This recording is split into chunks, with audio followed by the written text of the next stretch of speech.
La linea ferroviaria Treviso-Portogruaro fu inaugurata il 6 luglio 1913. In questi documenti storici vedete gli inviti dell'epoca con l'orario del treno inaugurale. L'alluvione del 1966 la danneggiò irreparabilmente. Oggi, a 21 anni di distanza, presso l'amministrazione provinciale di Treviso, è stato illustrato il progetto complessivo dei lavori di terra e murari per il ripristino della linea. Era il 1987, quando questo servizio raccontava ai trevigiani come sarebbe stata ripristinata la ferrovia verso est.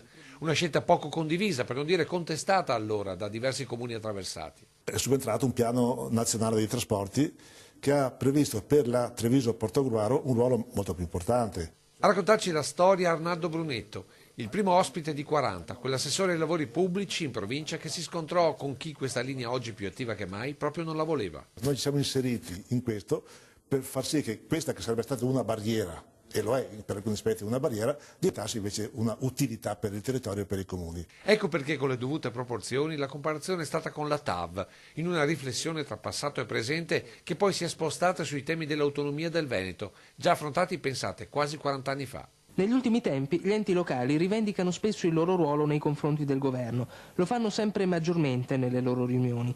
C'è una parola in particolare che ricorre: perequazione. Concetti più che mai attuali, con qualche rammarico per l'ex deputato ed ex sindaco di Motta di Livenza.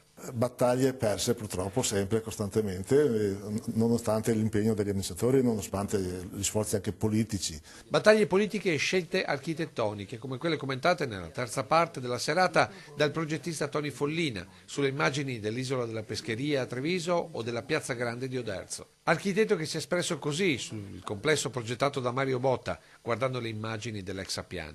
È un bel progetto, ma è fuori scala rispetto alla città di Treviso, non ha volumi così importanti.